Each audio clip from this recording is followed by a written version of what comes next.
Buenas noches, queridas hermanas, queridos hermanos. Buenas noches, profesor. Buenas noches, profesor. Buenas noches. Buenas noches. ¿Sí están bien?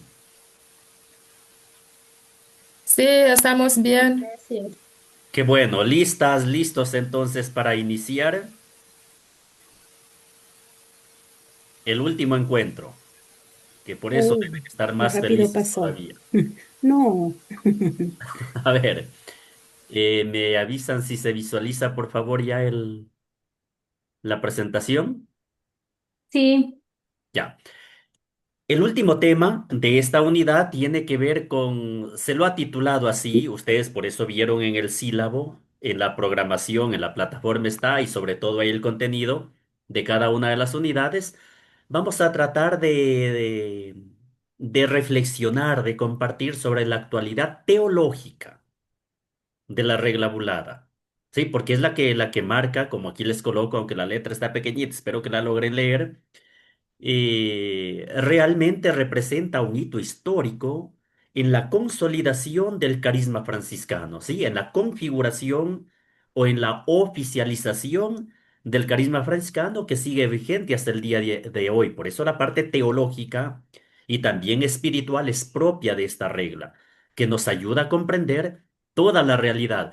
Por eso nosotros en esta actualidad teológica vamos a tratar de hacer una síntesis evangélica reconociendo la parte eclesial, reconociendo que la parte normativa que está pegada a la iglesia, pero que no olvida, como decíamos en el último encuentro, no olvida la parte bíblica, no olvida el evangelio, no olvida la experiencia propia de Francisco. Por eso aquí coloco hoy más que nunca, la regla volada nos interpela también hoy a nosotros a vivir el evangelio en fraternidad, en minoridad, en pobreza y en otros valores propios del carisma franciscano, de toda la familia franciscana. Por lo tanto, siempre es bueno armonizar la tradición con la renovación a los desafíos contemporáneos que nos presenta, sea la iglesia, sea la sociedad y sobre todo al interno de la familia franciscana, de toda lo que esto significa. ¿Sí? Entonces, la naturaleza jurídica y espiritual de la regla tiene que ver principalmente con estos elementos. La regla bulada, como ley fundamental, constituye el documento normativo esencial o vital que refleja la identidad franciscana desde 1223. Hablamos de la regla bulada, porque en realidad la identidad franciscana empieza con la conversión de Francisco y todo el camino que siguió él y los primeros hermanos. Pero la aprobación pontificia es la que le otorga el carácter de derecho eclesial de manera plena, es decir, total y sobre todo oficial, reconocida por la Iglesia. Asimismo, es una guía espiritual. De hecho, la regla trasciende lo jurídico, lo que les mencionaba, las normas, y se convierte también en un camino espiritual experiencial, viviente. Por eso es que orienta la experiencia carismática franciscana hacia la secuela crística, dirá Francisco, pero de manera radical, el seguimiento a Cristo, el compromiso. Y por eso es que se requiere un equilibrio, pero no pasivo, sino dinámico. Entonces aquí que nos toca articular, pero de manera creativa, entre institución norma, es decir, entre la norma, pero el carisma evangélico, van de la mano, no van separados. Por eso es que les decía, representa la síntesis entre fidelidad a la inspiración original de Francisco y la adaptación eclesial que ya lo vivió él y que lo sigue realizando cada una de los miembros de la orden franciscana. Espero que si tienen alguna duda, alguna pregunta, me avisan. No tengo ningún problema en ir poco a poco viendo esto. Por lo tanto, la recepción teológica de la regla, esta parte teológica, parte de la aprobación pontificia que ya conocemos a través de la bula Solet Anuere, ¿sí? Y tiene un carácter jurídico formal, es clarísimo esto, es decir, es aceptada por la Iglesia, es patentada por la Iglesia. ¿sí? Es aceptada por la iglesia de manera pública, de manera oficial y de manera universal, ¿sí? Es importante. Pero repito, esto les voy a insistir durante todo este encuentro, tiene un proceso espiritual. Por eso la recepción teológica no la podemos entender respetando la regla, es decir, respetando la regla bulada, respetando sus normas. No, no podemos, perdón, un momentito. Perdón, que si no voy a silenciar esto, si no me va a interrumpir. A ver, les mencionaba, esta recepción teológica no hay que entenderla solo con cumplir las normas, es decir, la parte legal. Es sobre todo el camino espiritual, pero en esa creatividad, en ese dinamismo, como hizo Francisco y los primeros hermanos, y como ha hecho la orden y toda la familia franciscana a través de la historia. ¿Y cómo lo hace? Siguiendo el carisma, siguiendo la regla, claro está, pero siempre en comunión con la iglesia, en comunión con la sociedad. Por eso somos hermanos menores, somos hermanas menores. Fraternidad y sororidad van de la mano. La tercera orden seglar, es decir, toda la familia franciscana, en comunión con la iglesia, cumpliendo la norma jurídico formal, pero con creatividad, repito, adaptada a los tiempos actuales. Entonces, el fundamento evangélico, y es la parte netamente teológica, es esto, la forma de vida, la forma vitae que se llama. ¿Sí? Entonces, la regla no es otra cosa que adherirnos al Evangelio. Y es lo que quiso Francisco. Por eso, el método teológico de la regla radica en qué? En articular o en identificar vida y Evangelio. Es decir, entre norma escrita y vivencia del seguimiento de Cristo, pobre, casto y obediente, es decir, los consejos evangélicos. Entonces, una vez más, la regla no solo es un conjunto de normas, sino es la actualización del Evangelio. ¡Qué belleza esto! Hoy en día, si usted como hermana, usted como hermano, vive la regla a plenitud, vive, me refiero, cumple con lo normado, pero sin perder la espiritualidad, sin perder el Evangelio, en comunión con la iglesia, qué es lo que está logrando? Actualizar el Evangelio. Está actualizando el Evangelio, no solo cumpliendo la regla, insisto en esto, sino actualizando el Evangelio en lo cotidiano, en la vida real, de cada hermano, de cada hermana. Y este es el corazón de la identidad franciscana. Y esto es lo que aporta a la vida religiosa, a la familia franciscana, a la orden franciscana a nivel universal. Repito, en la iglesia, con la iglesia y para la iglesia, pero con el carisma propio de Francisco, el carisma franciscano. Y eso es lo que se llama la forma de vida. Entonces, esa recepción eclesial y esa legitimación del carisma franciscano, hablando de un lenguaje muy nuestro, sería sine glossa en latín, no glosas. Y de hecho, Francisco, en el testamento, esto va a ser énfasis de manera muy especial. No quiere que se interprete la regla, sino que lo que quiere es que se busque la pureza, se preserve esa pureza de la inspiración original, porque es el Evangelio. La vida y regla de los hermanos menores es esta, dos puntos, vivir el santo evangelio, etcétera, etcétera. Es el Evangelio. Por eso Francisco no quiere glosas, no quiere que se interprete es que ahora es así, dadas No, eso es importante, mantener el sentido original. Asimismo, Francisco pide evitar interpretaciones añadidas, y eso es lo que le preocupaba muchísimo a él. Desea entonces que el texto sea recibido, como decía, sin glosa, sin mediaciones, porque es el Evangelio el que inspira. En el Evangelio es Cristo quien se manifiesta, es Cristo quien continúa revelándose.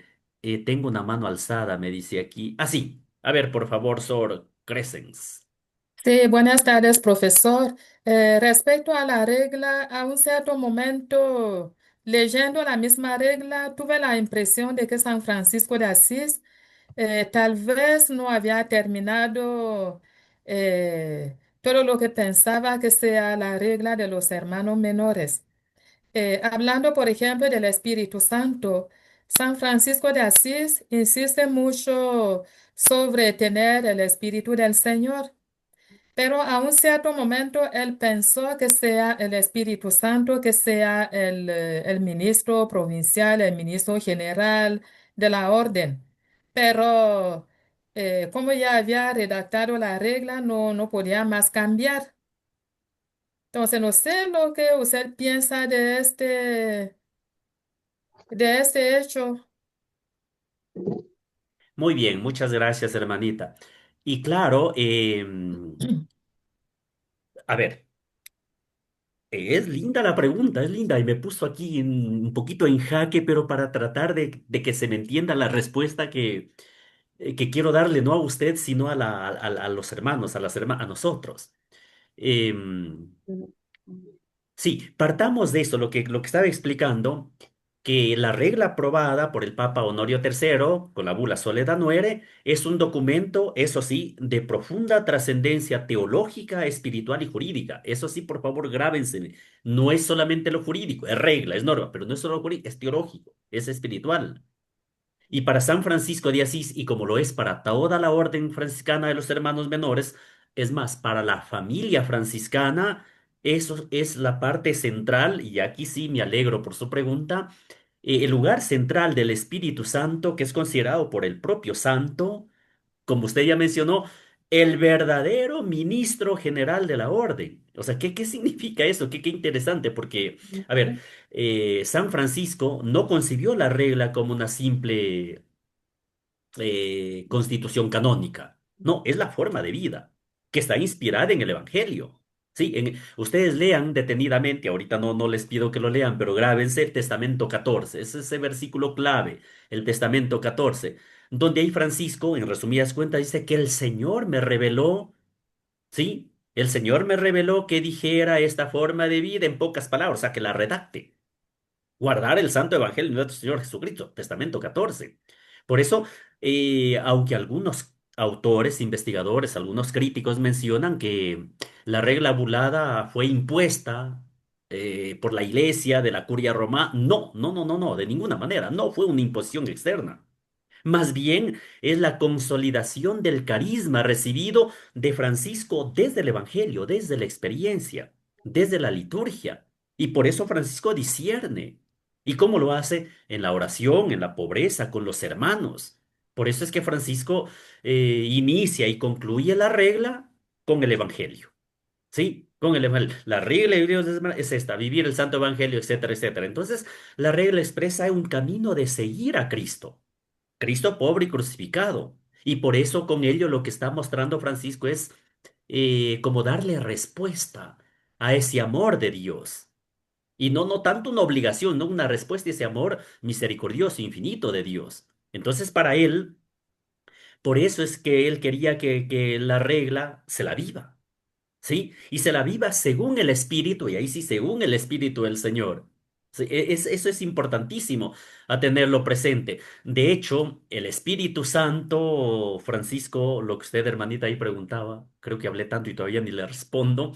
Francisco, él es como enamorado del Espíritu Santo, el Espíritu del Señor y su santa operación, que es lo esencial de Francisco.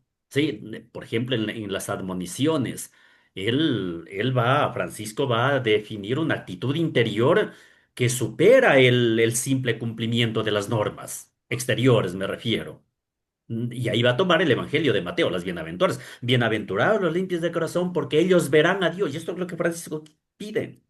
Y Francisco por eso va a hablar que son verdaderamente limpios de corazón los que desprecian las cosas terrenas y buscan las celestiales, que no dejan de adorar a Dios y ver al Señor vivo y presente, pero con alma pura, con corazón puro, a través de la Eucaristía. Entonces la vida franciscana, al estilo de Francisco, se vive como docilidad al Espíritu Santo, que actúa interiormente y que guía a cada uno, a cada hermano, a cada hermana, desde la humildad, desde la fraternidad, desde la iglesia y atentos y atentas, desde el servicio. Sí, desde el servicio, pero como menores. Por eso el Espíritu Santo, como ministro, usted dice, no le permitió ya poner el de no permitió, no. Recuerden que Francisco, a ver, renuncia al poder sobre la orden, ¿sí? el capítulo 12 de la regla, el capítulo 12 de la regla bulada, Francisco insiste en que nadie altere el contenido de la regla y muestra una actitud de profunda humildad allí. Por eso ver, hay en el espejo de perfección, número 68, Francisco dirá, yo he hecho lo que era mío, que Cristo os enseñe lo que es vuestro, el Espíritu del Señor. ¿Sí? Entonces, hay que reconocer al Espíritu como cabeza de la fraternidad, como cabeza de la fraternidad, es decir, es la parte más importante. De hecho, el verdadero ministro general de la orden es el Espíritu Santo. Y Francisco dirá, ya se me abrió, ¿no? El internet estaba lento, eso quería. En las florecillas, en el capítulo 6 eso que buscaba esto, lo voy a leer, es una frase cortita, dice, verán, escuchen. El verdadero ministro general de la orden es el Espíritu Santo y yo, dice Francisco, y yo, pobre hombre, soy llamado su servidor. ¿Qué está pidiendo? Francisco, el ministro general, le da no, no, es el Espíritu Santo y eso pide a cada hermano, a cada ministro, sea general, sea ministro provincial, sea hermano guardián, sea hermana abadesa, la superiora o los distintos ministerios que se tengan, los servicios, pero es el Espíritu Santo. ¿Por qué? ¿Por qué? Porque la autoridad franciscana debe ejercerse como un servicio y un discernimiento fraterno, en fraternidad. Y a ver, cuando se da ese espacio, se discierne fraternamente en la oración con los hermanos, ahí es donde se permite al Espíritu Santo. Ahí es donde se permite que el Espíritu Santo actúe. ¿Se dan cuenta? Aquí voy a enlazarlo, no por salirme del tema, con lo que el Papa Francisco pidió. Otro Francisco pidió la famosa iglesia sinodal, que gracias a Dios, se ha hecho simposios, encuentros, conferencias. Ustedes conocen muy bien qué es sínodo, qué significa sínodo. Significa caminar juntos. Muy bien, muy bien. Pero, atenta, sí, verdad, es eso. Pero, ¿qué significa caminar juntos? No es que vamos a ir de la manito y caminamos juntos. O pensamos, no, no, no. Caminar juntos, y eso es sínodo. Eso es una iglesia sinodal. Caminar juntos significa decidir juntos. A veces nos hemos quedado con la iglesia sinodal caminar juntos, es decir, en comunión, que es correcto y está bien. Pero, repito, iglesia sinodal, caminar juntos es decidir juntos. Y me parece que en la familia franciscana, en la orden franciscana, yo espero que no haya mayor dificultad en ello. Caminar juntos, decir, somos fraternos. A ver, para que se entienda más en profundidad eso, más en contexto, sin herir susceptibilidades, sin ir al planos personales. Yo no sé qué obispo. Por eso no digo ni Dios ni párroco. No sé qué obispo decide junto con el presbiterio y junto al pueblo de Dios. ¿Qué párroco decide junto al pueblo de Dios, a los parroquianos? Decide, por ejemplo, el plan pastoral, decide qué tareas van a hacer. Es iglesia sinodal. Ese es caminar, eso es decidir juntos. Y Francisco, vuelvo al tema, y Francisco cuando menciona o reconoce al Espíritu como la cabeza de la fraternidad, ¿es para qué? Para que actúe, para que sea el guía de los hermanos, sea la autoridad, la guía del carisma. Entonces eso es lo importante. Por eso, y ahí sí, como Bayán y Leclerc, Chinook, entre otros franciscanos que son muy entendidos en el campo de la espiritualidad franciscana, ellos mencionan que Francisco no fundó una orden sobre normas, sino sobre un camino espiritual animado por el Espíritu Santo. Por eso la oración en fraternidad, la oración personal, pero más en fraternidad, es escucha del Espíritu. ¿Sí? La fraternidad es la comunión carismática guiada por el Espíritu. La obediencia es atención espiritual al querer de Dios. No es una sumisión ciega, no es una fe ciega. Sí, es una obediencia. Ya les he explicado, obediencia es de escucha, pero de una escucha activa, que actúa. Y ahí es donde podemos hablar incluso de la pobreza, hermanos menores, la pobreza como espacio libre para el actuar del Espíritu Santo. En pocas palabras, la regla bulada es para Francisco un camino de vida evangélico marcado por el Espíritu del Señor y su santa operación. ¿Sí? Por eso, la centralidad del Espíritu Santo se convierte en el criterio último de fidelidad al carisma franciscano, porque el Espíritu Santo no es solo fuerza inspiradora, sino verdadera presencia personal que guía, por favor. Es presencia personal que guía, que anima, que corrige, que santifica a toda la orden, a toda la familia franciscana. Por eso es lo que Francisco lo reconoce como el único y verdadero ministro general frente a cualquier estructura humana. ¿Se dan cuenta? Entonces, y eso sí les pido, por favor, que es la presencia viva que anima. A ver, cuando se habla del Espíritu Santo, bueno, con ustedes no, hermanitas y hermanos, pero en grupos, en colegios, a veces una vez no les hablaba de esto, pero hablando en general del Espíritu Santo, los jovencitos, las jovencitas, el Espíritu Santo sí es vida, es alegre, es todo lindo, lindo. No, no, no, por eso ahí les decía, también corrige, o sea, también tira de las orejitas. En su caso no, porque ustedes son santas y santos y se dejan guiar por el Espíritu. ¿Sí? ¿Siguen despiertos? Perdón, Sor Crescenza y hermanos, que me hizo una pregunta y Dios mío, creo que hice 10 minutos Sí, sí, sí. y no sé si le respondí, pero espero que se haya entendido eso. Estuvo bien, César. ¿Sí estuvo bien? Sí, sí, estuvo bien, Ay, gracias. gracias a Gracias. Dios. Dios le pague, Sí, muy Sor clara, Crescenza. gracias. Muy bien. Voy a continuar entonces para con esto de lo que les mencionaba. Sí, entonces es lo que pide Francisco. Por eso es que la regla dice, no se le añada nada. ¿Por qué? Porque cumplir con la regla es vivir el evangelio, la forma de vida. Y Francisco tenía ese miedo de riesgo de reducir la regla solo al plano legal. Por eso le he estado insistiendo en esto. No, no, no, la regla sirve como fuerza profética, es la fuerza del Evangelio, es la palabra viva y eficaz de Dios presente en el Evangelio. Entonces, eh, aquí les he puesto a grandes resúmenes. Hay unas primeras interpretaciones y conocemos muy bien que también hay tensiones en torno a la regla, porque era esa famosa dualidad normativa e inspiracional, es decir, la regla bulada fusiona norma jurídica, pero también es expresión carismática, es decir, del Espíritu Santo, del ministro general. Y esta naturaleza dual generó tensiones sobre el uso de bienes, por ejemplo, el tema de la autoridad, el tema de la corrección fraterna, el tema de la pobreza, el tema de cómo estar en comunión con la iglesia. Y allí, y ya en 1230, 4 añitos después de la muerte de Francisco, el Papa Gregorio IX distinguió entre preceptos explícitos y espíritu evangelio general. Hizo esta distinción para facilitar las interpretaciones que sean más flexibles, es decir, que la regla se vaya adaptando también a las realidades que vive la iglesia y sobre todo los hermanos menores, en la famosa Quo Elongati, ese documento pontificio. Un gran problema de interpretación, de tensión, fue entre los celanti, que se llama, ¿sí? Los celantes, el celo de cumplir a cabalidad la regla, y los conventuales, ¿sí? Los celantis son llamados espirituales, para entendernos, ¿sí?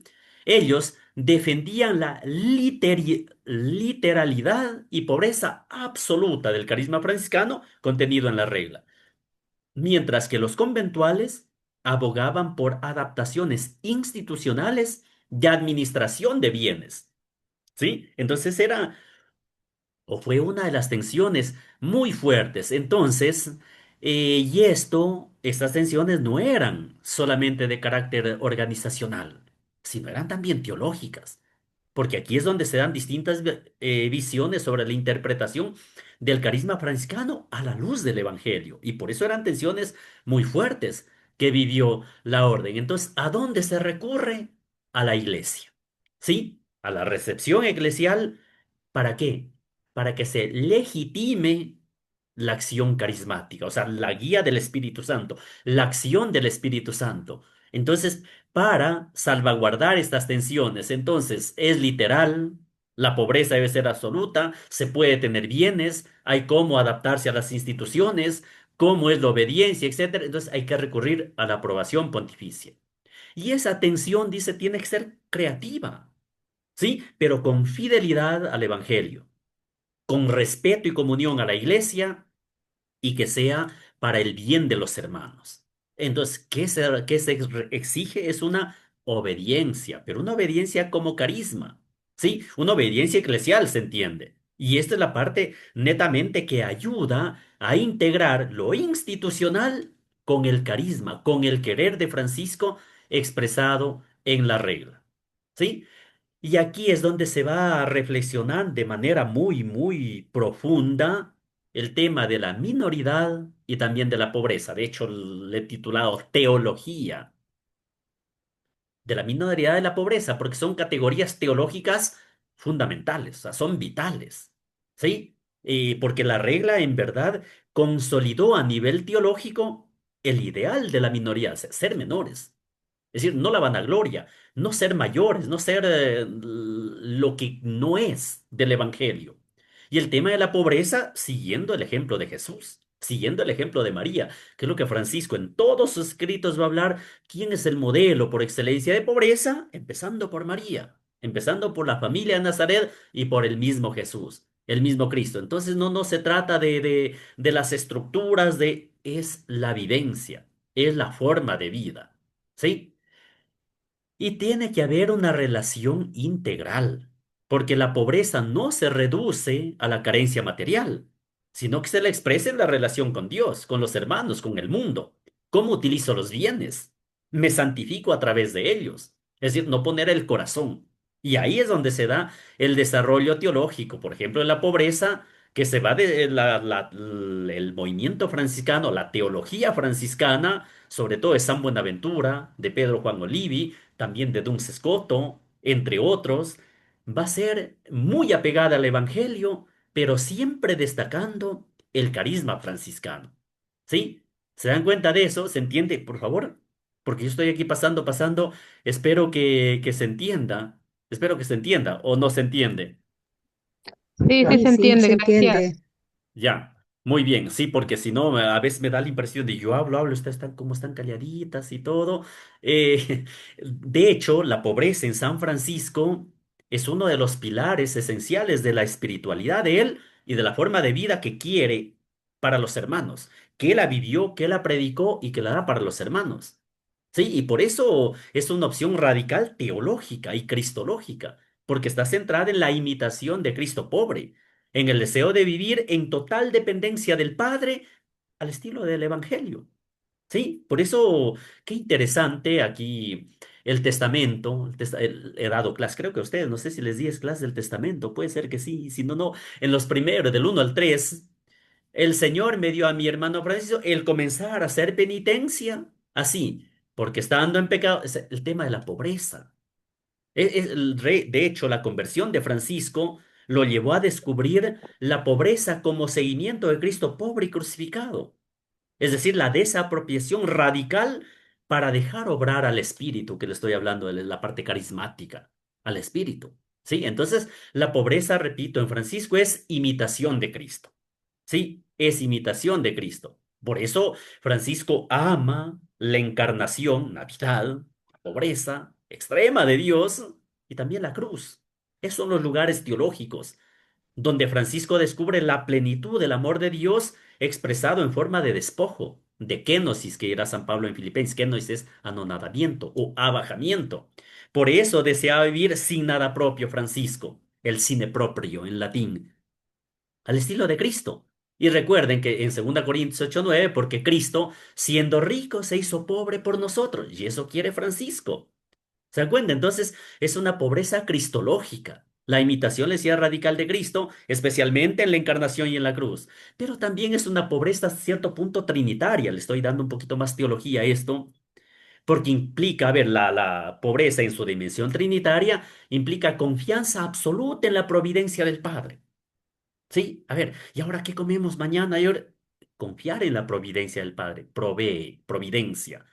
Pero eso sí, con la libertad de los hijos de Dios y la dependencia total de Dios. Por eso es fe, es acción, es escucha, es entrega. Y a nivel de iglesia, la fraternidad, o sea, los hermanos y las hermanas se constituyen como comunión sin poder, sin privilegios. Entonces todos son pobres, todos son menores. Y de ahí viene la evangelización que llamamos hoy, o al tiempo de Francisco, que es la parte misionera, porque la pobreza permite una identificación con los marginados, con los pobres, y abre la predicación no solo con palabras, sino con la vida. Sí, de hecho, no, aquí no les repito para no demorarme mucho, no hablo tanto. Cuando Jesús manda a los discípulos, va, no lleven para el camino ni alforja, ni etcétera, vayan livianos, vayan ligeros. Y como no llevan, imagínense, no llevan una manzanita, no llevan arrocito, no llevan un pollito para cocinar, cuando se llegue a la misión, ¿qué hay que hacer? Hay que ir a golpear la puerta, no tiene un vaso de agua. O podría compartirme la cena, o sea, hay que hablar. Sí, o sea, y eso es relacionarse, eso es minoridad, es humildad. Si a alguien le da vergüenza, póngase rojo, póngase con pena, actúe. Y es minoridad. Es lo que por eso Francisco insiste bastante en eso, en la imitación de Cristo, pero confiar en la divina providencia. ¿Sí? Si están todavía, espero que sí sigan despiertos. Muy bien. Entonces, es lo Sí, que les sí, decía. sí. Es el desarrollo teológico de todo eso. Y hoy se puede hacer relecturas contemporáneas de esta forma de vida. Claro que sí, que hay que interpretarla, pero repito, sin perder ese dinamismo original, sin perder el carácter profético, sin perder la parte espiritual, el carisma, es decir, la neumatología o el impulso del Espíritu Santo, que es el que da frescura, que es el que guía, que es el que renueva todo nuestro caminar. Y por lo tanto, debe haber una proyección litúrgica y bíblica. Cuando digo litúrgica es la parte celebrativa, hablamos del misterio pascual. Sí, el misterio pascual, lo que la regla bulada refleja un modo de vivir el misterio pascual, pero en fraternidad, en comunidad. Pobreza como kenosis, anonadamiento, lo explicaba. Obediencia como adhesión al querer de Dios. Y la castidad como esa apertura esponsal al reino. Y a nivel bíblico se retoman los pasajes como Mateo 12:21, Lucas 9:3, que fundamentan la vida itinerante, ¿sí? La vida misionera, la vida de camino, ¿sí? De peregrinos. ¿Sí? Entonces refleja vida itinerante, apostólica, pero fraterna. Repito, siempre como seguimiento radical de Cristo. Y ahí viene el tema de la oración. La oración litúrgica que se expresa en la oración comunitaria, en la oración fraterna y sobre todo en esto debía ponerles color rojo, en la celebración eucarística, que es lo que le dan sentido a la fraternidad, sentido al seguimiento de Cristo. ¿Sí? Solo ahí vamos a entender que la regla tiene su fundamento del Espíritu Santo carismático normativo. No es solo normas, tiene su inspiración en el Espíritu Santo, guiada por el Espíritu Santo. ¿Sí? Ahí es donde es carisma y forma evangélica de vida. Ahí yo puedo decir, es forma vitae. Cuando imito a Cristo, pobre y crucificado, cuando sigo sus huellas, cuando escucho su palabra, cuando en fraternidad continúo mi camino de servicio al Señor, de servicio al reino, pero al estilo de Francisco, al estilo, en definitiva, del carisma franciscano. ¿Sí? Entonces, la normatividad eclesial del carisma siempre debe reflejar el carisma original. Es decir, la experiencia de Francisco y de los primeros hermanos, que se inspiró directamente en el Espíritu Santo, que es un don de la Iglesia. Y ahí es donde se da la redacción. ¿Para qué? Para que esté protegida institucionalmente, ¿sí? La estabilidad jurídica que les hablaba. Por eso es una ley carismática, es una ley con la guía y presencia del Espíritu Santo. Entonces, la estructura teológica de la regla tiene su dimensión cristológica, seguimiento de Cristo por usted, tiene una dimensión trinitaria, porque la vida fraterna en esa comunidad y comunión de amor entre Dios Padre, Dios Hijo, Dios Espíritu Santo, Dios uno y trino, y tiene una dimensión eclesiológica, de la iglesia. Inserción obediente y humilde a la iglesia como lo quiso Francisco. ¿Sí? ¿Estamos hasta aquí? Sí, Sí, sí, sí. Ya, muy bien.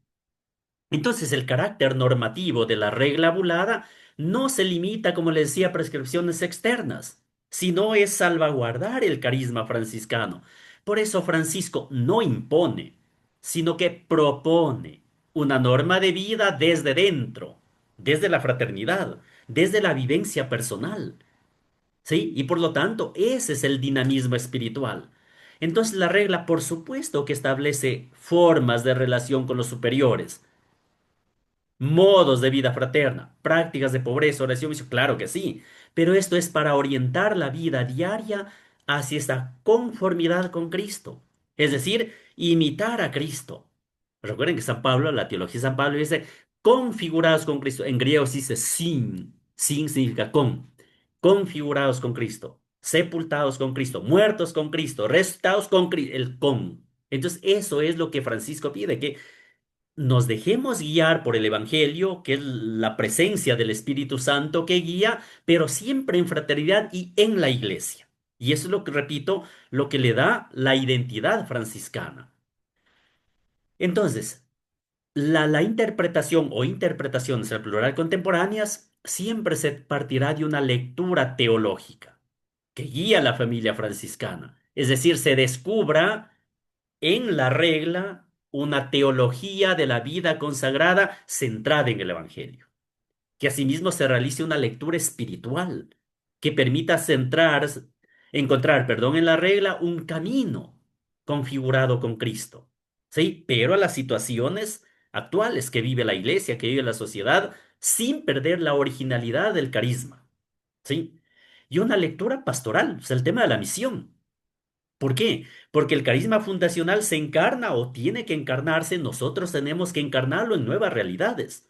Repito, sin perder su espíritu original, pero que responda a los desafíos actuales. Y ahí nos va a llevar entonces a esto, a lo que se llama el retorno a las fuentes carismáticas, es decir, guiadas por el espíritu.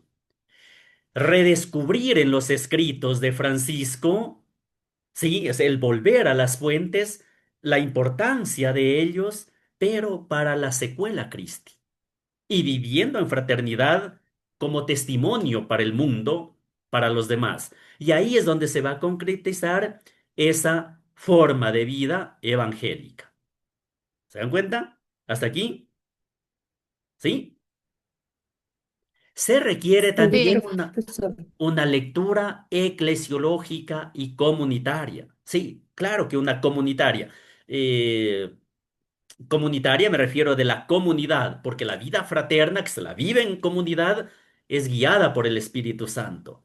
Entonces, la interpretación de la regla en todos los tiempos tiene que ser compartida.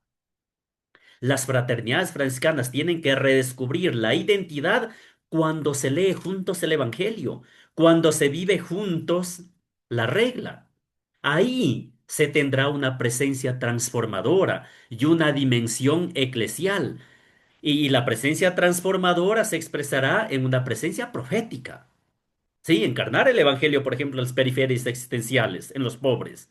Y una dimensión eclesial va a renovar, por ejemplo, estructuras, relaciones con la iglesia, relaciones con la fraternidad, sin olvidar el servicio. El servicio a la iglesia, el servicio al reino, en ese seguimiento que le estoy insistiendo de Cristo pobre y crucificado. ¿Sí?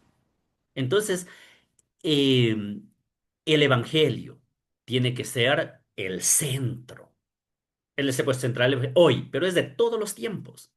Sí, la forma de vida evangélica se propone, a ver, no propone teoría, les pongo acá, sino se propone la vida concreta de Cristo, la persona de Jesús de Nazaret, tal como la encontramos en la Sagrada Escritura, en la Sagrada Tradición y en el magisterio de la Iglesia, y que lo celebramos en la liturgia y que lo vivimos y testimoniamos en la vida cotidiana. Entonces ahí se da el seguimiento radical, ahí estamos haciendo una interpretación actual de ese carisma franciscano, de esta regla bulada, pero actualizada, adaptada a los tiempos actuales.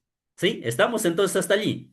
Aquí está un ligero resumen. Tiene que ser una lectura orante y comunitaria, inspirada en la palabra de Dios. Esa presencia profética que está entre los pobres. Y tiene que llevarnos, qué importante hoy por hoy, a un diálogo y paz. Y esto ya es ad extra, ad gentes. Ya adintra, la vivencia es plena, pero eso tiene que transmitirse hacia afuera para que sea presencia profética y sobre todo para que sea testimonio en contextos plurales como nos encontramos, donde la minoridad facilita encuentros transformadores con el diferente, con lo otro. Qué bonito ver a las franciscanas, de hecho, el hábito franciscano en la vida franciscana, sea masculina, sea femenina, sea activa, sea contemplativa, es amado por el pueblo de Dios. Por eso que es una belleza ver a un franciscano en la calle, ahí en la Plaza San Francisco, en un colegio o en una misión, y solo el hecho de la presencia ya es una presencia profética, ya es inspiradora, ya es transformadora, ya es diálogo. A ver, ¿por qué les estoy hablando de esto? Diálogo. A propósito, ¿qué es diálogo? ¿Qué entienden ustedes por diálogo? Les he explicado, me parece, en este mismo módulo. ¿Qué es dialogar para usted? A ver, dejo de compartir unos segunditos. Bueno, para mí el diálogo es ese compartir abierto de ideas y pues ahí darse cada uno sus criterios, un criterio abierto, ¿no? Y ahí uno se va aprendiendo y comprendiendo también tanto del uno como del otro. Eso sería un diálogo para mí. Muy bien. Para No mí, diálogo olviden. es Sí, Sorester, para adelante. mí, para mí, diálogo es sentirse libre y poder expresar lo que uno desea en libertad y compartir nuestras ideas y pensamientos. Muy bien. Intercambio de pensamientos. Correcto. Hermano Enrique. Y igualmente con lo que dijeron todas las hermanas, pero a eso le complementaría el compartir, dar información, un diálogo pacífico, siempre respetando también el criterio del otro, no imponiendo mi criterio, sino respetando el criterio del otro que es diferente al mío. Muy bien. Qué maravilla. Sí, de hecho, el diálogo en San Francisco es una dimensión que está muy enraizada en su experiencia espiritual evangélica y misionera. Sí, entonces, cuidado, diálogo no es una estrategia, o mejor dicho, no es solo una estrategia comunicativa, sino es un estilo de vida que brota de la humildad, que brota del amor fraterno, que brota, como dicen ustedes muy bien, del respeto por el otro, por los hermanos, por los demás, del respeto por la criatura. Y añadamos al estilo de Francisco, del respeto por la creación. ¿Se dan cuenta? Entonces, claro, si alguien piensa distinto o cree algo distinto, ahí es donde están. Por eso es que San Francisco inaugura una forma, lo que diríamos de diálogo testimonial, profético y predicador. Qué interesante eso, porque, a ver, porque para Francisco diálogo, ya dije la palabra, diálogo es encuentro, pero también es reconciliación. Sí, siguiendo a Jesús, por ejemplo, que acercó a los pobres, a los leprosos, enemigos, a poderosos, a sarracenos, Francisco, sin violencia, sin imposición, pero con profundo respeto. Y es y de hecho, Francisco en la regla no bulada, no en la bulada, en la regla no bulada, ustedes hicieron un trabajo lindo. El capítulo 16, cuando dice, y todos los hermanos cuando vayan, no litiguen ni contiendan de palabras, sino que sean mansos, pacíficos y modestos. ¿Sí? Mansos y humildes. Qué belleza eso. Hablando a todos con palabras buenas, como conviene, es decir, con palabras del Evangelio. Y ahí imagínense el encuentro con el sultán Malik al-Kamil, que el encuentro con el Islam, testigo de paz, la fuerza no violenta del Evangelio, etc. O sea, es una belleza de esto, el cántico de las criaturas. Sí, es un diálogo cósmico con la naturaleza, que la llama hermano, hermana, a todos los seres. Laudato si mi Signore, il frate yo sí lo llamo, y claro, Leclerc, como un gran entendido de esto, llama el diálogo cósmico, hay que saber dialogar, pero Y obviamente el diálogo dentro de la fraternidad está basado en la escucha mutua, en la obediencia recíproca. No hay jerarquías impuestas, cuidado, sino hay una autoridad basada en el servicio. ¿Sí? Por eso es importante que el gobierno en la orden, la autoridad en la orden, es dialogante, es dialogante. Y hay que dialogar también con los pecadores, con los marginados, etcétera, etcétera. Y eso, como le digo, hay un diálogo interreligioso, tiene que haber un diálogo ecológico, un diálogo social, un diálogo educativo. Pues creo que algunas de ustedes están en la parte, a ver, ya me refiero a esa dimensión educativa. Es la pedagogía del cuidado, la pedagogía de la escucha, la pedagogía de la comunión. Y es una práctica evangelizadora, pero en pocas palabras, dialogar, no se me olviden, dialogar en primer lugar y principalmente es escuchar. Sí, porque a veces diálogo es, yo digo, tú digas, no, no, no, no, no, eso es conversar. O eso es informar, o eso es... No, diálogo es primero escucha. Es, por eso obediencia. Pobreza, obediencia. Y obediencia se escucha.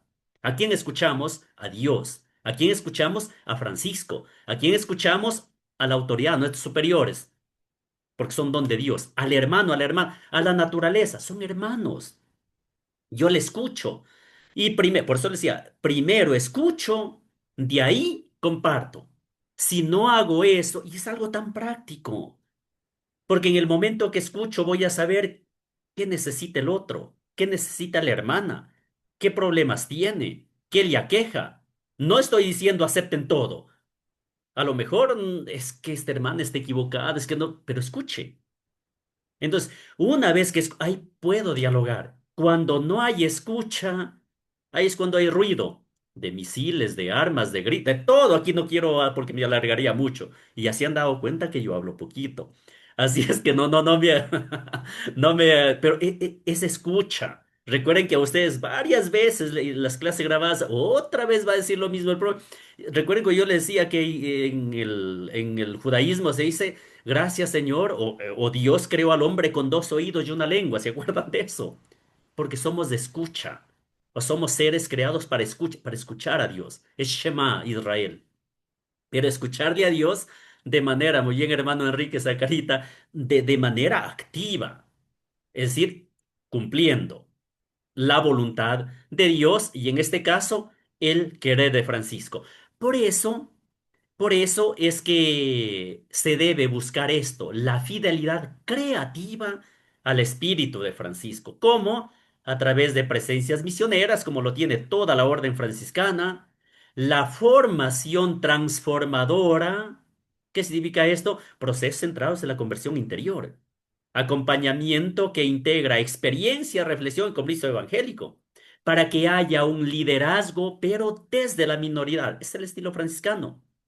Imagínense de esto sacar del servicio unas lindas propuestas educativas. Qué belleza la pedagogía franciscana que formen fraternidad universal, experiencias que integran justicia social y cuidado de la casa común, como nos dejó de belleza el magisterio del Papa Francisco. ¿Sí? Entonces, ese carisma nos lleva también a una justicia socioambiental, a una presencia entre los pobres, entre los menores, al cuidado que ya les he hablado de la creación, que son hermanos. Tengo que escucharla. Y ahí sí voy a ser constructor de paz. Señoras de mí, un instrumento de tu paz y esa belleza de oración que la sabemos hasta de memoria. ¿Se dan cuenta? Entonces, lo que se requiere es una justicia integral, perdón, una ecología integral, ¿sí? Paz y justicia, un compromiso social. Entonces, se dan cuenta cómo esto nos va a llevar al diálogo, a la escucha que les hablaba, también a lo intercultural, a lo interreligioso, que es importante esto, no hay que encerrarnos solo entre franciscanos o entre católicos o entre cristianos, es abierto, el reino de Francisco es para el mundo. Francisco estuvo con todos, pero siempre desde el Evangelio, desde Jesús, desde la verdad que es el Evangelio, como les digo, plasmado en la regla. Entonces, Francisco ante el otro, ese encuentro que tuvo, aquí les he puesto nada más a modo de ejemplo con el Islam, es un encuentro histórico. Es un diálogo en lo que les acaba de explicar, fraterno, o sea, de hermanos. Ah, es que él es otro creyendo. No, es de hermanos. Y por eso es que como familia franciscana tenemos una herencia viva, ¿sí? Que nos inspira, que nos ayuda a buscar a nosotros también ese diálogo. Y aquí me detengo un poquito en la interculturalidad que hoy tenemos en nuestros países, en nuestras ciudades, en esos contextos plurales. Entonces hay que, por ejemplo, el diálogo con culturas indígenas, y no solo indígenas, afrodescendientes, montubios, es decir, con las culturas. Y el carisma franciscano está para todos. Sí, ahí es lo que se llama de una inculturación genuina, desde el evangelio, desde la regla, desde la forma vitae, desde el estilo de vida, porque son comunidades hoy por hoy multiculturales, sí, internacionales, por ejemplo. Es la universalidad, entonces la minoridad allí, ¿qué hace? Da ejemplo, da testimonio. Por eso es que necesitamos también una formación intercultural, es decir, incorporar también las riquezas de otros credos y otras culturas. Y ahí entrar en diálogo con la tradición franciscana, al estilo de Francisco, como lo pide y lo plasma también en la regla. Y entonces la espiritualidad franciscana también se la va a vivir como una pedagogía. Ya les decía, es una pedagogía del encuentro. ¿Sí? Y aquí no solo, si bien es cierto, pedagogía, ya nos vamos al campo netamente educativo, no, pero es la pedagogía, por ejemplo, del encuentro entre hermanos. Sí, por supuesto que es en un aula, pero es también en la sala de televisión, es en el corredor, es en el lugar de servicio, de trabajo, donde ahí tengo que dialogar como hermano, como hermana. Entonces, tengo que enseñar a reconocer en cada persona un hermano, superando barreras culturales, religiosas, hablando como misión hacia afuera. Y por eso se debe dar un aprendizaje experiencial, porque la minoría franciscana tiene que inspirar a una educación desde abajo, o sea, entre iguales. Recuerden que Francisco al inicio se baja del caballo en el encuentro con el leproso para estar entre iguales, para verle a la cara, para dialogar. Y dialogar, le repito, para escuchar. Es ser cercano a los excluidos, a los marginados, a los sin voz, tal como dice el CELAM, el Magisterio Latinoamericano. Entonces, se prioriza aquí qué cosa, la experiencia, pero vivida, experiencia concreta, no solo la teoría abstracta o a veces no solo lo conceptual, sino realmente vivirlo, compartirlo. Y ahí sí es donde vamos a realizar una formación integral, es decir, a nivel intelectual, a nivel afectivo, a nivel espiritual, a nivel social de la persona. Y ahí es donde, al estilo franciscano, le vamos a enseñar a cultivar la admiración, por ejemplo, ante la belleza, como camino hacia la trascendencia. Por eso es que la espiritualidad franciscana tiene que o busca transformar la educación en un espacio de encuentro, contemplación activa y compromiso socioambiental. ¿Sí? ¿Se dan cuenta entonces cómo sí es importante? Y sí les pido, yo creo que aquí, algunos están dedicados a un centro educativo, de pronto yo creo que sí, se dedican o bueno, pero siempre vamos a estar en grupos eclesiales, no necesariamente en unidades educativas, y quienes lo están, pues con mayor razón. Les he mencionado que la pedagogía de San Francisco de Asís es una propuesta educativa integral y profundamente evangélica. ¿Sí? Por eso les decía, es una experiencia vivida de fe, de fraternidad, de humildad, de pobreza, de amor a Dios, de amor a la creación, en comunión con la iglesia. Por eso es que es una pedagogía del testimonio, del corazón, del encuentro, de esa transformación interior, porque nadie da lo que no tiene. Recuerden que la boca habla lo que está lleno el corazón, bíblico. Entonces, perdón, por eso en la pedagogía franciscana, hay una visión cristocéntrica y trinitaria del ser humano. Cristocéntrica porque Jesús es el modelo del hombre nuevo, humilde, obediente, pobre, que sirve, que enseña, que comparte. También hay lo que se llama, a nivel de pedagogía franciscana, la antropología relacional, es decir, el ser humano es criatura, es creación de Dios, pero es hermano, es imagen de Dios, está llamado a la fraternidad universal. Y ahí es donde Francisco va a reflexionar en la espiritualidad de la encarnación, es decir, Dios se hace pequeño, Dios se hace pobre para levantar al hombre. Por eso la educación franciscana promueve la dignidad de cada persona, especialmente de los pobres y excluidos. Entonces se dan cuenta cómo la pedagogía franciscana, sus principales rasgos es testimonial. Sí, el maestro educa con la vida, no solo con palabras. Recuerden que Francisco enseña desde el ejemplo. Asimismo, la dimensión afectiva se educa desde el corazón, no desde el miedo, no desde vas a perder el año, le voy a decir a tu papá, le voy a decir al inspector. No, no, es el amor, es la ternura, esos son los ejes centrales. Pero la dimensión fraterna es propio de la pedagogía franciscana. Todos son hermanos. No hay jerarquías impositivas. Se promueve la igualdad, la equidad, la inclusión, la reciprocidad. Pero una pedagogía franciscana lleva la parte contemplativa. Es decir, se educa a descubrir a Dios en lo pequeño, en la creación, en la oración, en el silencio, en la reflexión. ¿Sí? Por eso les decía, es experiencial porque el aprendizaje parte de la vida concreta, de la experiencia directa del Evangelio. Y claro, es sencilla y pobre, porque se rechaza el lujo, se valora la sobriedad, se fomenta una vida simple y libre de apegos. Así de sencillo. Y para que sea pedagogía franciscana tiene que ser pacífica, porque se educa a la reconciliación, se educa al perdón. Y ahí es donde se educa a la construcción de la paz, que de verdad tanto la necesitamos ante tanta violencia. ¿Sí? Y no hay que olvidar la dimensión ecológica, porque la pedagogía franciscana es también una ecopedagogía que se llama a nivel técnico, porque se reconoce a la creación como maestra, como hermana, como parte de la cual nosotros también somos. Entonces se dan cuenta cómo la fraternidad es un espacio educativo. ¿Sí? Todos los hermanos forman y se forman en la corrección evangélica, en el perdón, en la caridad. ¿Sí? Entonces, y aquí sí, la palabra viva del evangelio no la dejen de lado, porque no hay educación sin contacto directo con la palabra de Dios. Me refiero a educación franciscana o educación católica, que se la vive, eso sí, en clave de seguimiento radical. No recuerdo, voy a mentir si invento un nombre, pero hay una tesis que hicieron en Colombia, me parece en los Amos de la Natura, donde proponían que la naturaleza tiene que ser como aula. Es decir, el entorno natural, ese espacio de aprendizaje espiritual, ético y humano. Y sí, la oración y la liturgia. O sea, recuerden que Francisco educa al alma a través de la adoración, el canto, el silencio, la alabanza, la Eucaristía.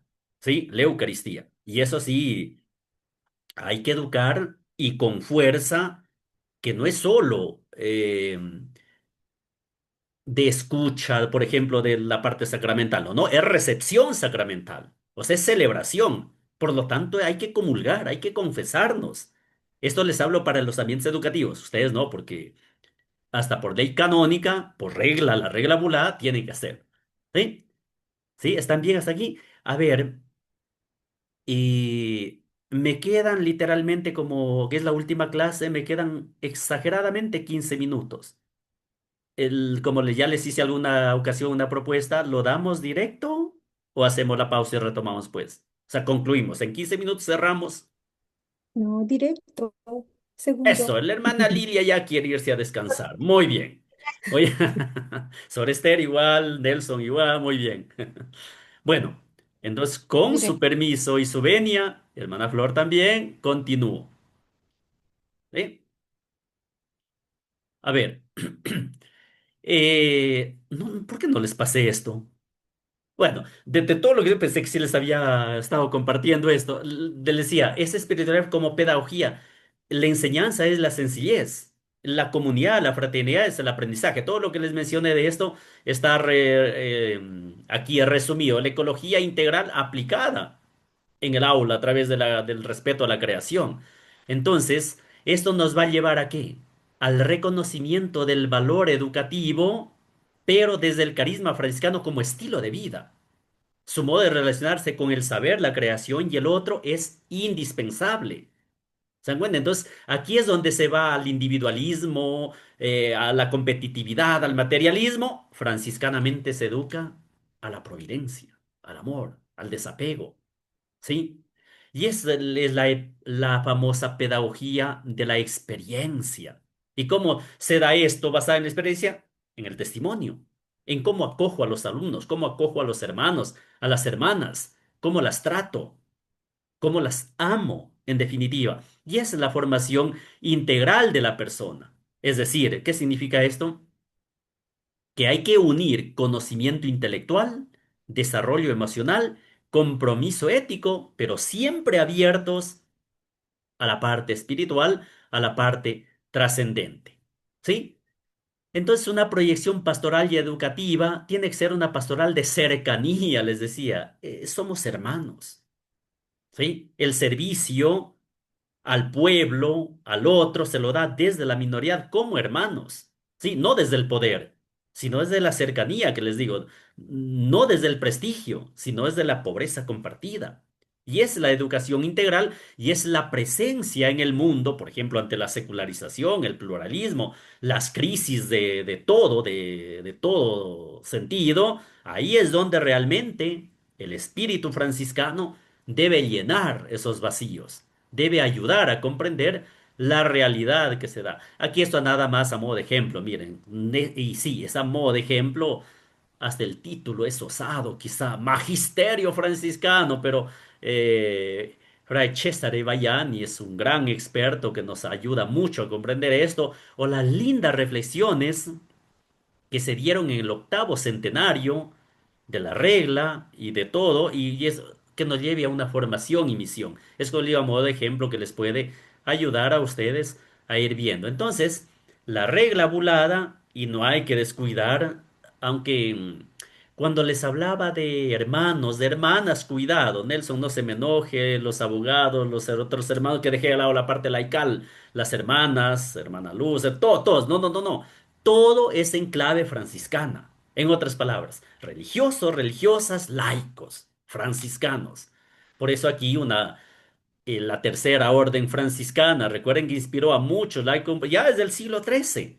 Y Francisco eso entonces porque el evangelio transformado en la vida no era solo para los hermanos, sino que lo sacó, como se pone acá, de los claustros, lo sacó del convento, para todos. Tiene que ser de carácter universal. Por eso tiene esto. El carisma trasciende fronteras religiosas y culturales. Hombres y mujeres laicos encarnan hoy, con la belleza que siguen viviendo, toda esta riqueza de la espiritualidad franciscana.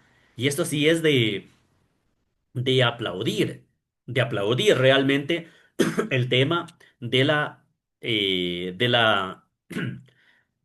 de los hermanos laicos, ¿sí? De Francisco, por lo que él sí realmente quería que se viva toda esta realidad, al estilo franciscano, me refiero, al estilo, pero lo que él buscaba. Entonces, el pensamiento y la praxis de San Francisco de Asís a los laicos realmente constituye un aporte renovador en la historia de la espiritualidad cristiana, no solo de la franciscana, es de la entera espiritualidad cristiana, ¿sí?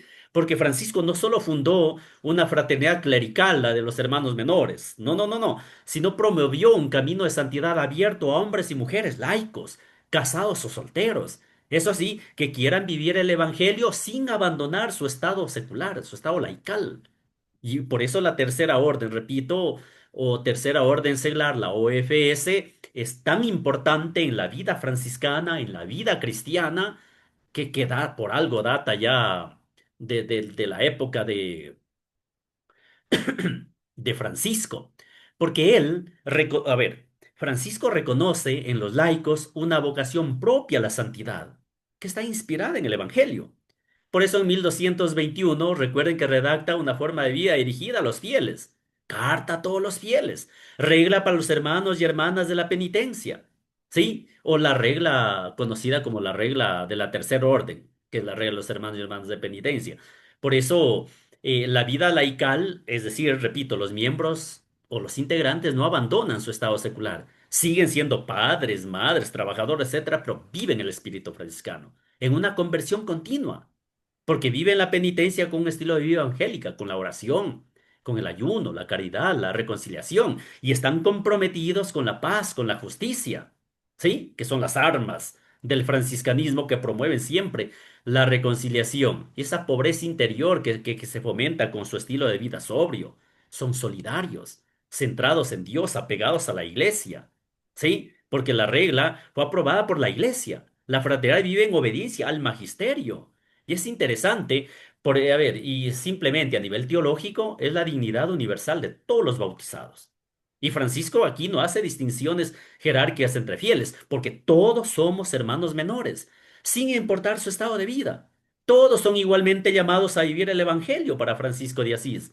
Y en el número 1 de la carta a los fieles, dirá, y a todos los hombres y mujeres del mundo, no dice a los bautizados siquiera, no dice a los cristianos, no dice a no, a todos los hombres y mujeres del mundo, siervos de Dios, les exhorto. Y ahí dice, entre otras cosas, a hacer penitencia y a vivir en santidad y en paz. Por eso el laicado, la tercera orden franciscana, es un motor evangelizador, es un testimonio vivo, son yo les llamo, son evangelizadores silenciosos, siguiendo lo que Francisco de Asís intuía y quería. No tanto de la predicción de la palabra, sino por el testimonio de vida. Por eso evangelizadores silenciosos. La reconciliación con los enemigos, la caridad con los pobres, la honradez en el trabajo. Es la belleza de la espiritualidad franciscana seglar que se basa en la dimensión cristológica, porque imitan también a Cristo, pobre, humilde y obediente, fraterna. La fraternidad como espacio de vida compartida, no tienen una estructura piramidal. La Eucaristía. El amor a la Eucaristía es una belleza no solo para los laicos, sino para la entera orden. Y apegados a la iglesia, siempre. ¿Sí? Y aquí quiero destacar, aunque no he hablado durante, creo que en todo el encuentro, porque estamos hablando del Rey de la Bulada, pero sí hay que destacar la dimensión mariana, el amor y devoción a la Virgen María como modelo de fidelidad evangélica. ¿Sí? Entonces la vida laical, en otras palabras, y ya para cerrar, es la vivencia de la fe en el mundo. ¿Sí? En la familia, en el trabajo, en la vida pública. Por eso es que la orden franciscana seglar es reconocida como una orden pública de la Iglesia. Me parece que están presentes aquí, no quiero meterme en el campo de Nelson, en más de 100 países. La regla fue renovada por Pablo VI en el 78, fue renovada. Es decir, está tan actual que es un espacio donde realmente, sin exagerar, miles de laicos viven el carisma de San Francisco de Asís en medio del mundo. Y han aportado y seguirán aportando, por ejemplo, en el compromiso social y ecológico, en la defensa de los derechos humanos, la justicia y la paz, en la promoción de lo que hablaba hace un momento de una iglesia sinodal, de una iglesia fraterna, de una iglesia samaritana, como diría el Papa Francisco. Y ahí es donde se da esa evangelización silenciosa, testimonial de los laicos, de la OFS en la educación, en la política, en la familia, en la cultura. Es decir, como les menciono, es una riqueza que tenemos y que aplaudimos también. Y queridas hermanas, cierro con esta es la última diapositiva, que es gracias por su atención. ¿Sí? Muy bien. Aquí les he colocado un ligero resumen, pero les agradezco de verdad por la atención, por estar ahí siempre atentas. Espero que no me hayan roncado por ahí. Listo. De verdad, no, muchas gracias y espero. Son pastillitas que les he mencionado, les he compartido en la plataforma. Ahí tienen los PowerPoints. Este inclusive está subido allí. Al final siempre les coloco una pequeña bibliografía que les puede ayudar y sobre todo a seguir siendo eso. Testigos del carisma franciscano. ¿Sí? Nada más. Con eso concluyo y el video, como les mencioné, es para como examen final y con eso cerramos la materia. Así es que, aleluya, estamos contentos y alegres. Sí, si tienen alguna pregunta, alguna inquietud, les escucho. No, agradecerle, doctor, por nos ha transmitido, pues le digo, de mi parte, despejar a veces inquietudes y todo. Y gracias también por ese recordatorio de que hoy cumplimos justo 45 años de la reforma de nuestra regla tan linda, que de igual manera es evangélica y rezada y que también mutuamente acompañados con la oración. Gracias, doctor. Sí, sí, no, gracias a usted. Usted me parece que compartió ahí en el grupo una bonita reflexión porque son medio siglo. Sí, Pablo VI hasta el día de hoy, 50 añitos. Qué belleza.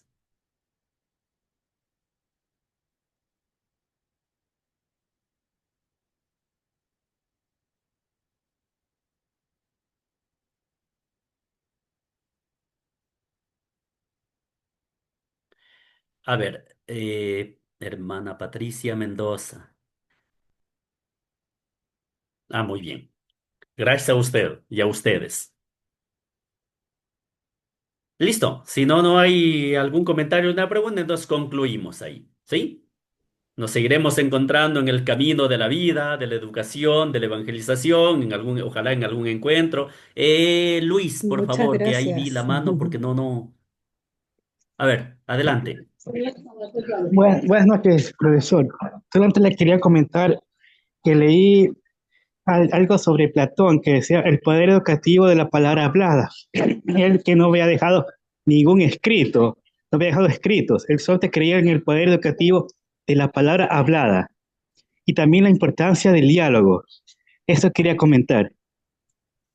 Gracias, gracias, Luis. Sí, a ver, no quiero hablar mucho, pero es como que me obligo a hablar. Qué interesante que es eso, el problema educativo de la palabra hablada, que es de la pedagogía clásica, eso sí, pero también contemporánea. Y de hecho, tiene una raíz bíblica, no solo filosófica, psicológica, teológica, no, no, no, es bíblica. Porque, a ver, no es solamente la palabra, no es solamente instrumento para comunicar. La palabra hablada tiene capacidad performativa, formativa, transformadora. ¿Por qué? Porque educa, persuade, libera, modela de identidad, despierta conciencias, construye comunidad. Por eso es que a nivel bíblico, para hablar, claro, hay que hablar de cosas buenas, ¿se entiende? Hay que hablar de cosas que educan, que ayudan, porque la palabra también daña, hiere, mata. A veces dicen que el arma más letal no son las que están lanzando por ahí, con todo respeto, en las guerras que están. A veces el arma más letal es la lengua, en el sentido de la palabra. Y aquí no, por eso les digo, ustedes como que me invitan a hablar, yo hablo mucho, pero nada más dejo esas pinceladas, pero sí, o sea, por eso es que el ser humano es un ser de palabra. Sí, de hecho Aristóteles dirá es un animal racional, relacional. Relacionarse es porque está dotado de lenguaje. Y la palabra hablada, repito, no es solamente un sonido como lo estoy haciendo ahora yo, sino es una expresión de interioridad, es una apertura al otro, es un vínculo social. Imagínense yo hablarle a Dios, aunque no utilice palabras fonéticas mentalmente, o sea, pero la palabra hablada eh, es un medio de comunión. Santo Tomás lo explica bellísimamente. La palabra es la expresión del pensamiento y es un medio de comunión con Dios, comunión con el hermano, con la hermana. Por eso es que en la educación la palabra hablada, repito, no solo es para transmitir saberes, conocimientos, sino para formar en la sensibilidad, formar en el juicio moral, formar en la conciencia crítica, en la recta conciencia, formar en los valores del evangelio. ¿Se dan cuenta? Por eso la palabra es formativa, porque modela el carácter, es la visión del mundo, la visión de la iglesia, la visión de los hermanos. Una palabra hablada también es motivacional, motiva. A ver, si una hermana está cabizbaja, triste, con una palabra yo la levanto. Sí, por eso tiene poder de estimular el deseo de aprender, de superarse, de animarse, pero también es vinculante porque me relaciona, me transforma. Les decía mi conciencia crítica, ética, espiritual, pero ahí necesitamos tener el espíritu del Señor para hablar las cosas del Señor. Lo que sí es sí, lo que es no, no, lo demás es añadidura del diablo. Qué terrible que es eso, pero es una gran verdad. Sí, hay un pedagogo, a mí me encanta un pedagogo, Paulo Freire, no sé si han escuchado. Él menciona que la palabra hablada es diálogo, no monólogo, es diálogo. Educar es nombrar el mundo junto con el otro, pero para transformarlo. Imagínense eso con la hermana, con el hermano, para santificarlo, santificarnos juntos. Sí, entonces, por eso, no sé, la forma oral que todos la tenemos culturalmente, antes que un texto escrito, por ejemplo, son gestos, son ritmos, es entonación, es memoria, es mirada, es sonrisa. Imagínense a alguien en un lado le digo, cállate, eres, o sea, una palabra hiriente. Que le digo, es la palabra. ¿Sí? Por eso María Montessori, esta gran pedagoga también junto a Paulo Freire, Ella, por ejemplo, dice que el lenguaje hablado, decía, es fundamental para el desarrollo cognitivo y afectivo del niño y debe ser claro, rico y afectivo. Por eso no hay que hablar solamente, ya vengan a comer, ya hagan silencio, irá a arreglar la sacristía.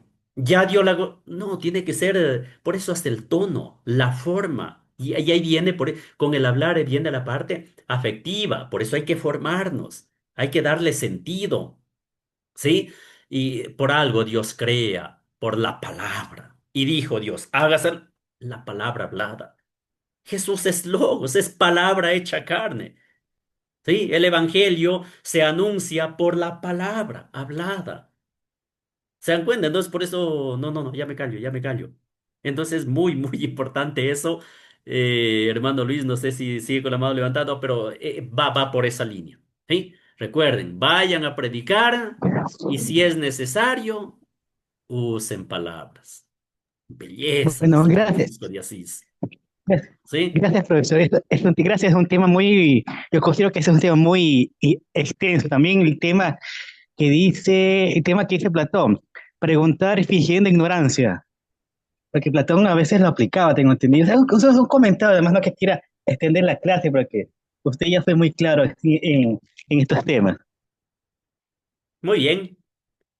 Gracias entonces, queridos hermanos y hermanas, y les deseo que sigan formándose y compartiendo en las demás materias que van a continuar y de verdad que sigan aprendiendo mucho, sigan compartiendo también experiencias y como les he dicho, después de mí sí ya tendrán profesores ya. ¿Listo? No, las gracias a usted porque ha sido muy dinámico, muy profundo. En realidad hace gustar la clase y no nos dormimos. Yo lo disfruto mucho, de verdad. Y muchas gracias. Dios le pague a usted y a todos y a todas. Sí, muchísimas gracias. Que Dios le bendiga. Todo muy claro y enriquecedor. Dios le pague, hermanita Flor. Muchas gracias, que el Señor le bendiga, profesor. Y bueno, yo creo que toda la sabiduría de usted que nos transmite es para crecer también y para amar y acercarnos más al Señor a través de San Francisco, ¿no? Amén, exactamente. Muy bien. Y para que yo no me quede con la idea, ¿cierto? De esta de la palabra, dice que la palabra crea realidades, ¿no? Entonces el Señor Dios creó con la palabra una gran realidad y nosotros también podemos crear realidades con nuestros alumnos con los cuales trabajamos, ¿no? Cosas buenas, positivas dentro de nuestras mismas comunidades. Eso. Muchas gracias. Muy bien, a usted y a ustedes. Muchísimas gracias, que Dios lo bendiga. Gracias, Nos hermanita Guadalupe. vemos. Gracias. Un Eso. gusto. Gracias. Nos vemos para todos.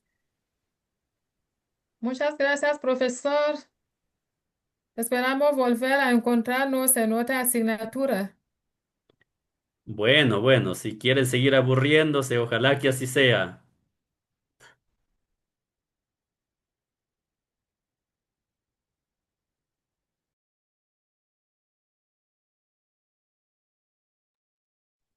Y de esta manera hemos concluido la presente materia de la oficialización del carisma franciscano a partir de los escritos jurídicos, sobre todo de la regla no bulada y principalmente de la regla bulada.